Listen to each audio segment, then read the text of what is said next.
Thank you for tuning in to Entertain the Geeky, your source for nerd news. Hey guys, what's up? This is Jason back at you with more nerd news. We are in part 2 of our Electronic Entertainment Expo expose. Did that work? E4? Electronic Entertainment Expo expose. E3E? Right. Mike is back with me, of course, to keep discussing all the cool stuff that happened at E3. So last time we did Sony. We're going to go through Nintendo this time. And Nintendo had the smallest showing of all the companies. They did. They showed off some interesting things. One thing that I want to talk about right off the bat that I completely misconstrued was Starlink, Battle for Atlantis, or Battle for Atlas. Yeah, Battle for Atlas. I've seen a lot of YouTubers saying Atlantis as well. I misconstrued that as a new Star Fox game because the first trailer featured Fox, featured Star Fox and all the other characters. Yeah, it's across all platforms. Yeah, but if you buy it on the Switch, you get to Star play Fox. as Fox. Yeah. So guess which system I'll be buying that on. Right. Yeah, it looks. I misconstrued it. So all of you out there that follow us and that saw that blurb on the website, I apologize. I will take that back and retract that because it is not a new Star Fox game. It is a space shooter that has exclusive characters per console, like they used to do with like Soul Calibur and Tekken. And yeah, the Nintendo one is going to be Star Fox, which is why I think we should talk about it here because Star Fox. For sure, yeah. Now there are rumors that Star Fox is being worked on by Rare, actually. Right? I'm sorry. I take that back. I misspoke. Not Rare. Retro Studios. Okay. That's good too. That's better in my opinion. Retro Studios is the Metroid Prime people. Rare is owned by Microsoft, but yeah, Retro they did Metroid Prime. Metroid Prime. So a Retro Studios Star Fox would be great because I know a lot of people did not like the last Star Fox, Star Fox Zero, which was developed by Platinum Games. I think y'all crazy. I think that game is awesome. Didn't get to play it.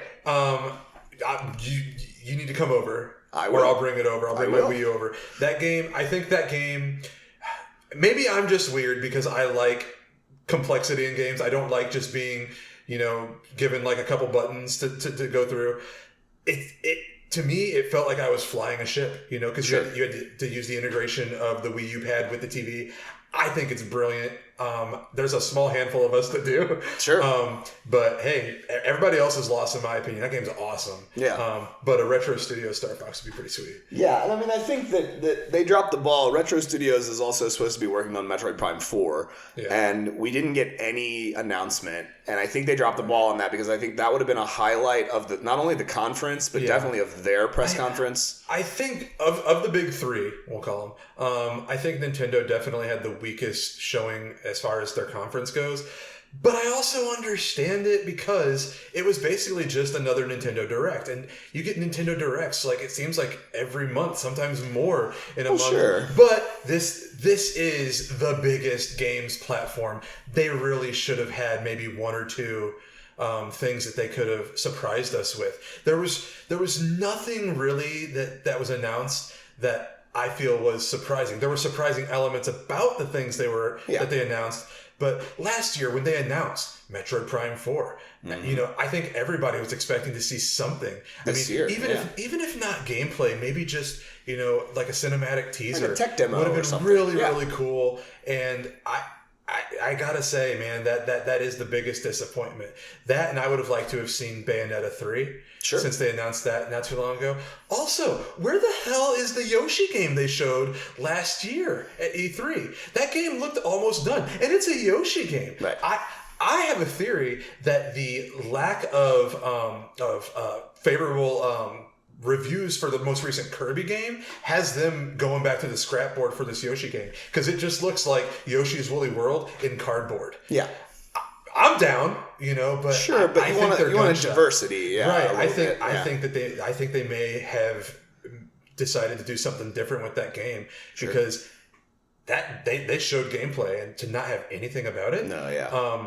But let's round back to Starlink. Yeah, the game looks awesome to me. I'm not a big shooter guy, but I like like Star Fox. I like stuff in space. You know, I remember growing up playing R-Type and Gradius and all. Well, and the fact that the Star Fox characters are being integrated into the Switch's version of the game means that it's probably going to be a game that's very similar to Star Fox in a lot of respects. I love the working relationship that Ubisoft and Nintendo have now. You know, last year we got the Mario Rabbids. Yeah, Mario Rabbids. Yeah. One of my favorite games last year. I know, it's weird. I love that Ubisoft seems to be so willing to, you know, to mess around in Nintendo's playground, and then Nintendo trusts them enough to do stuff. Yeah, like they really seem to have built this great partnership. And I like it. It's cool. They do weird stuff. So not a new Star Fox game, but if it comes out before we hear an announcement for a new Star Fox game, it'll be the closest thing we'll get until a new Star Fox game. Star Fox Light. Right. So there was some other interesting things. I'm going to start right at the top of the list, and I'm not as familiar with this, but it does look kind of interesting. Is Daemon X Machina? Daemon X Machina, yeah. New IP. Yeah. Not a whole lot about it. To me, it looks like Zone of the Enders. Yeah. You know, which is a game. If you're a fan of mech battle games, it seems like that's what this is going to be. I think it looks dope. I think it looks real cool, man. You know, just like the palette and the aesthetics of it. I'm in. You know, and it's hard for software developers to present new IPs because there's really no frame of reference for what this is yet. Yeah. So it should be interesting to see how it develops as we go along. But yeah, I'm reminded of Zone of the Enders. That's probably where my brain went first when I started watching. But yeah, I mean, if you're a fan of Pacific Rim and other kinds of things, Zone of the Enders, Mech Warrior, Armored Core, Front Mission. Right. This is going to be a game for you. Yeah. I mean, we're children of the 80s, specifically both 83. We like big mech stuff. I do like mechs punching stuff. That's the thing I like. I'll be 97 and still give me some mechs. Right. It's why I loved Metal Gear Solid, dude. Right. That was why I fell in love with that franchise. I get that mech stuff. It's a little stupid sometimes, but I like silly. It. Yeah. You know. But yeah, so it looks like it'll be interesting. I mean, I'm hoping to see some more information soon. Nintendo Direct, just wait. Yeah, I was gonna say we'll have a Nintendo Direct next month or something. Yeah, so we'll have more information about it. Another thing that was finally really cool to see was Fire Emblem 3. Oh, dude. Yeah. Fire Emblem 3 Houses. Yeah. I believe this is actually Fire Emblem 7. Oh gosh, no, Jason. I think this is more like Fire Emblem 15 or 16, possibly 17. I'm way behind on Fire Emblem. Yeah, I mean, so the first 6 never even came to America. Okay. And then all of them but one after 7 have come out, right? Okay. So, but I can tell you can even play those in English too if you know the right avenues. Sure. Yeah, I even have cartridges for the ones that weren't released in America. Of course you do. I love Fire Emblem. Fire Emblem is. But yeah, I mean, what Nintendo, I think, has lacked so far is a more classic RPG game. Yeah. Because even though you can look at Legend of Zelda and say this is an action RPG game, it doesn't have the same elements as Final Fantasy or Chrono Trigger or some of these Chrono Cross, some of these other things that we've come to love. Sure. Well, I'm gonna say Xenoblade Chronicles 2 came out, and that is classic RPG. Sure. And they announced an expansion for it at this new DLC. As far as Fire Emblem 3 Houses, it's got that name brand. This is the RPG, strategy RPG, but it's the RPG that Nintendo really needs on the Switch. Yeah. And it looks gorgeous. It does. It looks I love the way now, it looks like when you engage an enemy unit with your unit, that when they go into combat, it shifts perspective and you see that unit leading their group of troops instead of just being, just one-on-one battles. It reminds me of Suikoden. Yeah. If you remember, the I think it was Suikoden. It's Suikoden. Okay. Fight me. I mean, I'm not going to fight you. That's a good idea. But in those games, I love just the mass battles. They were 2D and side-scrolling, but I loved how you would go and activate a unit and then you just see waves of enemies, mass combat. For me, what I love about Fire Emblem is a couple things. The difficulty. I like hard games. I'm a Souls player, but You're a masochist. I am.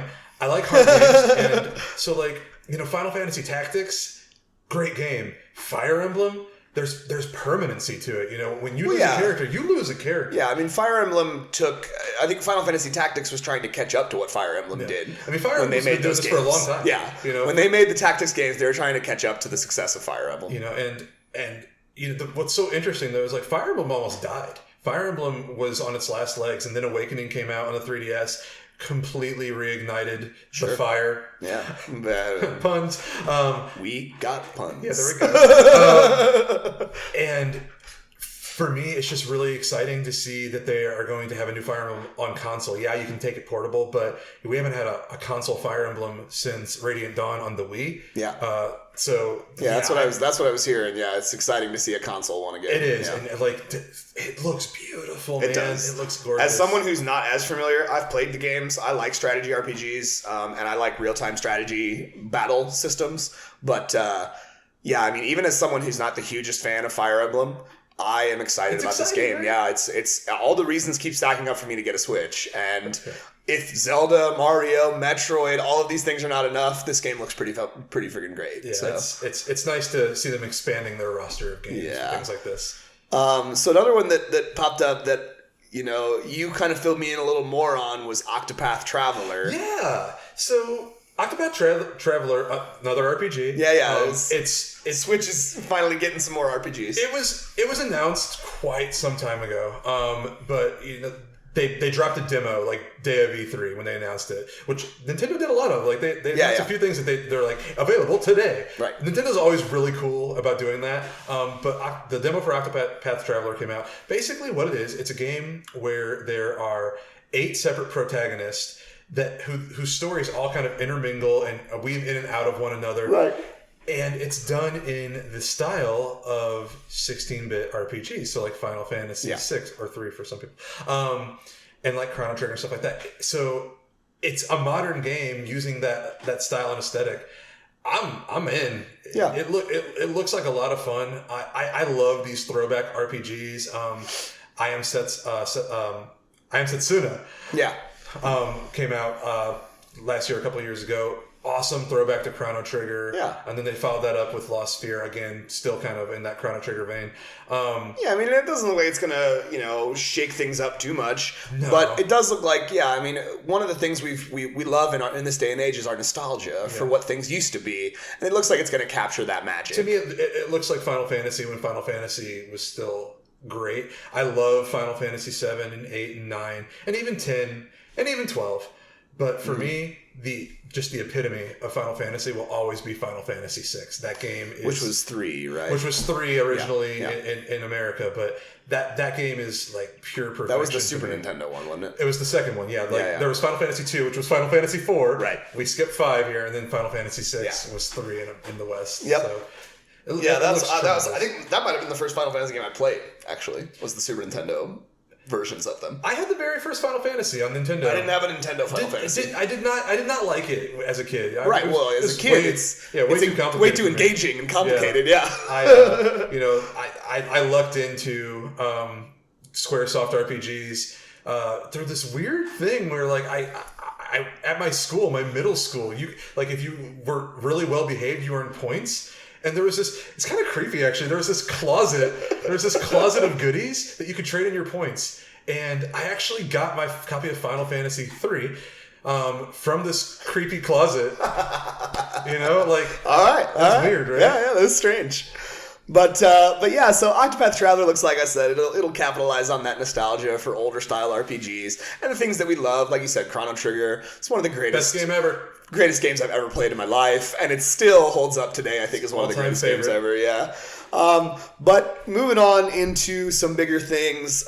Again, their conference was pretty small as far as the announcement that they made, but they did make a few big announcements. The first one, and I know you're not the biggest fan of it, but a lot of people are, is Super Mario Party is going to be coming back. Right. Mario Party got, I think, up through Wii, didn't it? Did they have a Wii Mario Party? Or did it stop on GameCube? There was a couple of Wii Mario Parties. think there may have been one. I think Mario Party 10 maybe was on Wii U. Okay. I think there was only the one. But I'll be honest, I had checked out on Mario Party long before it was even on the Wii. For me, like GameCube was where I stopped. Sure. You know, I used to live in a house with roommates, and hey, Mario Party, right? We played the N64 ones to death. Yeah, likewise. We still do. Like my sister still plugs in the old N64 right, and like puts in those Mario were Party great, 2. They were great games. But somewhere along the way, in the more recent entries, they lost the board game element. And that, to me, that's what Mario Party is. It's a board game with mini games in it. But that's what Super Mario Party, I think, is looking to capitalize on. Is it's going to be a board game again. So, as someone that was just sitting there watching Nintendo's conference, I looked at it and I was like, oh, that's cool. But I didn't have that excitement level. Through coming over here and talking with you, and seeing how excited you are, I'm like, well, maybe that is something exciting, right? Because I didn't imagine there would be other people, you know, that I associate with that would be down to play that. So, you know, if you get a Switch, did you watch the gameplay reveal as well? Yeah, with the 4 people actually playing the game. Yes, where each character has a specific dice for them and stuff. Like I was blown away by what this game's going to be. It looks like the best you can do with a Mario Party game. Yeah, you know, it looks fun. The graphics were blowing me away. I'm not super stoked. You know, it's not a game that I'm like, oh my god, yes. But I realize that a lot of Nintendo fans have been wanting this for a long time.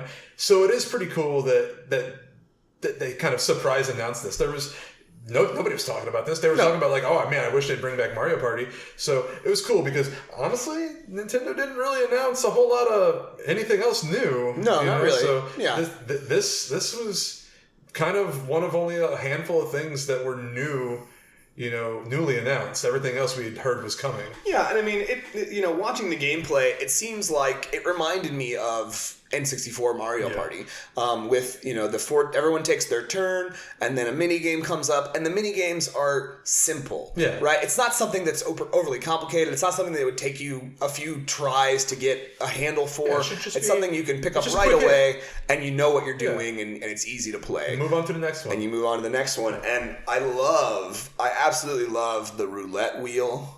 Yeah. Still, because I think they got rid of the roulette wheel. I don't remember the roulette wheel happening on GameCube.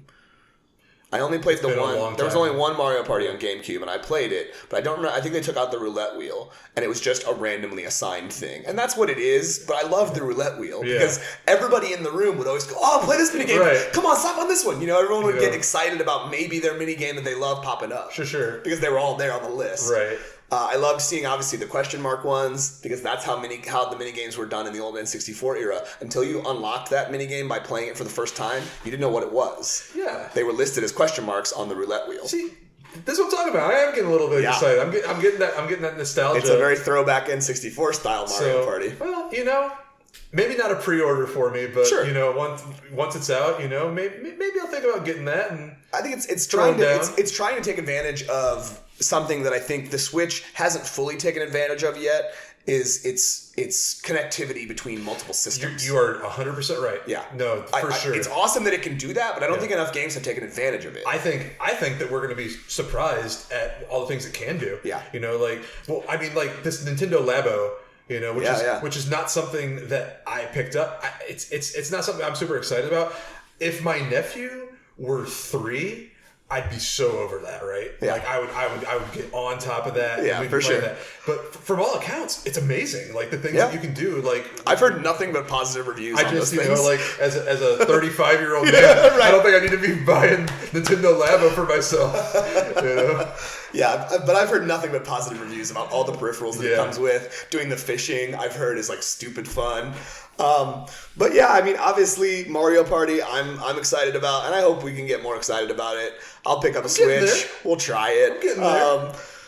They showed off some more Pokemon for Let's Go Pikachu and Let's Go Eevee, which are not new Pokemon games. In fact, they are old school Pokemon games reskinned for a new generation of Pokemon players, and it's supposed to connect with Pokemon Go. Right. So here's how I would describe it. Right. They are remakes of Pokemon Yellow. Yeah. Using the gameplay of Pokemon Go with some added elements. Right. I am like one of the biggest Pokemon fans you can meet. It's true, he is. Like I'm super into Pokemon. He had a whole Facebook video that he took where he showed that his entire Pokedex was finally full. I have a complete living dex and then some. Yeah. If you know what that means, then you have know one of every right? evolution style. Yeah, I mean, I have all 800 and I believe 6 now. There's a 807th that hasn't officially been revealed, and I don't hack, so I don't have them. So I'm super into Pokemon. I've never touched Pokemon Go. It just wasn't for me. You. It was. That being said, I think these games look pretty cool. Yeah. I think going through the Kanto region again, doing the Elite Four story again right from the get-go, like playing as Red. I'm excited. Yeah, I'm excited too. Yeah. I think that these games, they're not Pokeball? catered. I've already got the Pokeball pre-ordered. I did that. It comes with Mew. It does. It's not a special pre-order thing. It's like if you buy the Pokeball, it comes with Mew. I like it. It's super gimmicky, but I got a pre-order. But so this game, I am not necessarily the market for this game. This game is for what a lot of people call, and it's kind of a derogatory, Gen 1ers. That's me. I'm not a Gen 1er. I am a Pokemon fan. You know? Yeah, I played Gen 1 and then I stopped because I was like, they added 100 more Pokemon? I'm good. Right. That's way now too we're up much. to 807. Right, that's way too much. But that's okay because we know that you know the next Generation 8 is coming out next year. Oh yeah. Game Freak and Nintendo brilliant for actually coming out right after that and saying, "Hey, this is not the next generation. This is just a spin-off." Right. You know? And it's interesting that they're trying to take advantage of Pokemon Go's connectivity with it because it might entice players like yourself who really have never played Pokemon Go to now go out and play Pokemon Go. Because you can use the Pokeball app There is one way that they could do that. Only one way that they could convince me to go out and play Pokemon Go. And if they do it, I'll be furious. And that would be if there's new Pokemon that I can't get anyway else. Sure. That would upset me immensely, but damn it, I'd be out there doing it. I'd have to. I know you would. I'm a completionist, and I know. So that might be what they're going for here. Also, I think they're planning on using the next generation in a new way for the Switch. So I think this also serves as a little bit of a platform to test out the Switch's capabilities and what people want out of a Pokemon game. If Gen 8 looks like this game, but retains,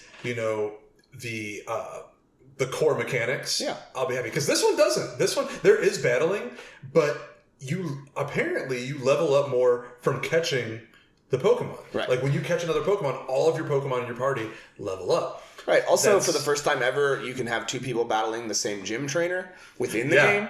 You can add a second player, and the both of you can battle the gym trainer. You're still coming over to play this with me, right? Pokemon Let's Go. Yes, I will come over and play Pokemon Let's Go. If you get a Switch, because I'm a completionist, I did pre-order both games. Yeah. So I'll be starting with Pikachu. You can totally play Eevee. Right. I don't mind.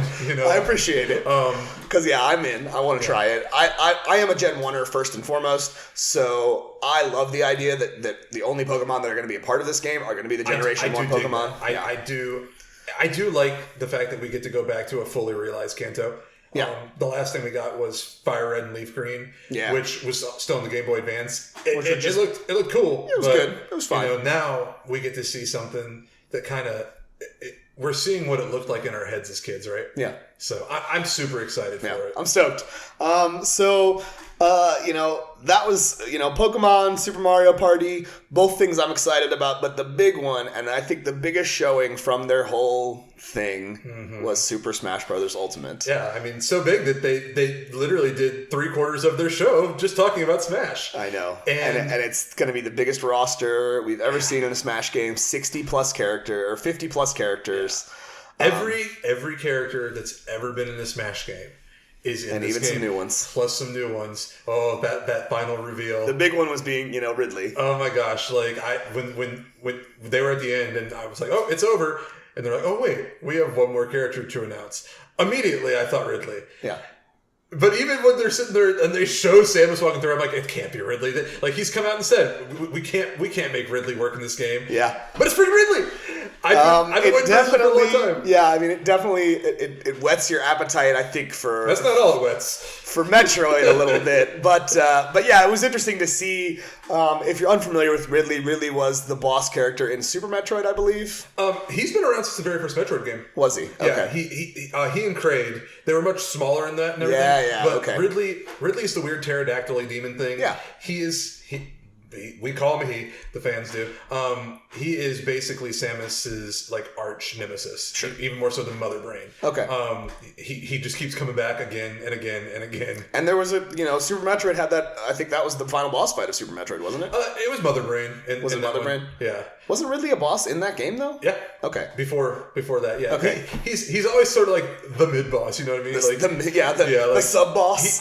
I don't know if Ridley's ever actually been a last boss because in Metroid Prime he's not the last boss. No, that's true. He's not. You fight him. Yeah. Meta Ridley and everything, but he is definitely like the Metroid villain, and it's just cool to finally have another Metroid character in a Smash game. Yeah. The only problem I had is, like I said, he looks a little too small. They had to Sure. scale him down a little bit to fit him with other Smash characters. I'll take it.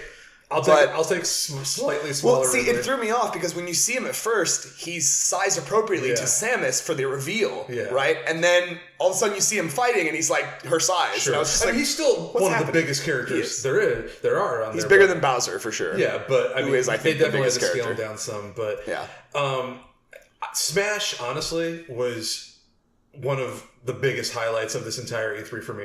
I thought Nintendo's whole presentation was a little underwhelming, but It was lacking in a lot of ways. but Based on the things they everything- announced last year. Sure, yeah, absolutely. I mean, but spending the time they did with Smash Ultimate, I just kept smiling bigger and bigger and bigger. Every new character I saw, Sonic, Solid Snake. They brought Snake back. It's so cool. Solid they brought Snake. Pichu back. Ice Climbers. Yeah. Mewtwo. I love the fact that they are officially calling these clone characters Echo characters now. Yeah. It kind of The Wii Fit Trainer. Pokemon Trainer having access to Squirtle and Ivysaur. Ivysaur. It's so cool.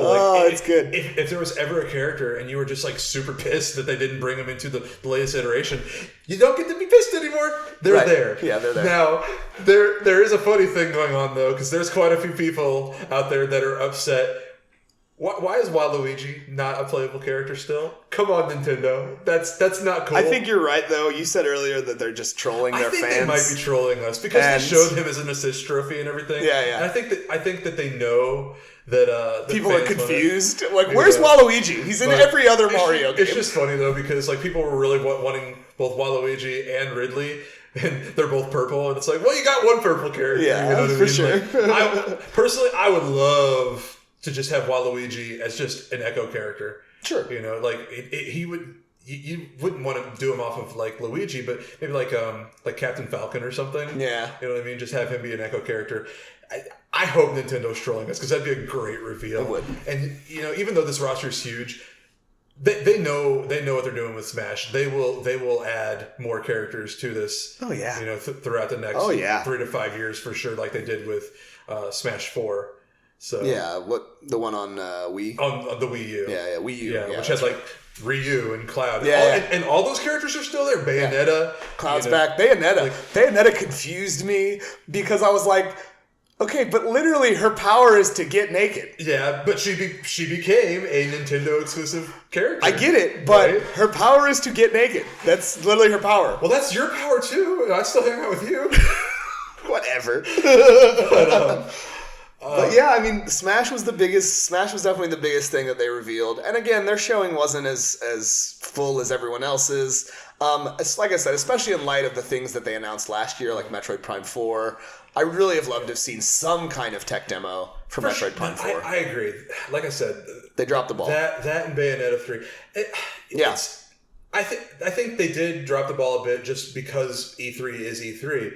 But I also think Nintendo knows just exactly what they're doing. Sure, I trust them. I don't know how the Switch has not watched, disappointed us. They showed a ton of ports in those quick 5-second little videos in that montage. There's a lot of really cool games that are coming. Couple of notable ones in my opinion. Hollow Knight was released day of the reveal. awesome little roguelike sort of Souls-inspired 2D platform. Awesome game. Sure. Definitely, people should check that out. Really hoping that Limited Run Games puts out a physical copy because I'm a physical guy. Yeah. This game is not for me, but it was a big freaking deal. Fortnite revealed and released the same day. Fortnite is goddamn huge. Fortnite Battle Royale. Yeah, it is huge. I get it. It's not for me either. I don't care about it, but good on you, Nintendo, for coming out there and being like, hey, Fortnite's coming to Switch today. Right now. That blew a lot of people's mind. Yeah. Like I said, Nintendo knows what they're doing. I'm pretty sure we'll see some things with Metroid Prime 4 and some of the other games before the end of the year. I'm hoping. For sure. But overall, still really good showing. Yeah, good showing. Not as thick and juicy as we wanted it to be, but good showing.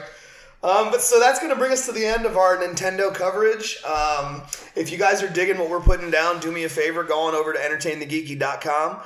We got all the blogs there, the shows, the Entertain the Geeky podcast, the Nerd News podcast, Matt and Jeff with the Board Game Bros. They're brothers. They play board games. They deconstruct board games. Their show is pretty fun. Check it out as well. We are on Facebook at facebook.com/entertainmentgeeky. We are on Twitter, if that's more your social media platform of choice, at entertaingeeky. And we are on Instagram at entertaingeeky, I think. I don't know. I don't look at pictures of you. Yeah, I don't look at pictures of me either. Thanks again to Mike for hanging out with us. Well, thanks to you for having me. Yeah, this is good. Mike is going to be our video game guy from now on. That's just official. You're the guy we're going to when we're talking about upcoming games or new releases or reviewing games. You like me. You really like me. Everyone out there, you guys like Mike, right? Leave us a comment and let us know about how much you like Mike. That'll make him feel good. I'll send all the comments to him. All right, guys, we're going to be back next time talking about Microsoft. We've got Sony and Nintendo crossed off the list. We got one more to go. So until then, stay geeky.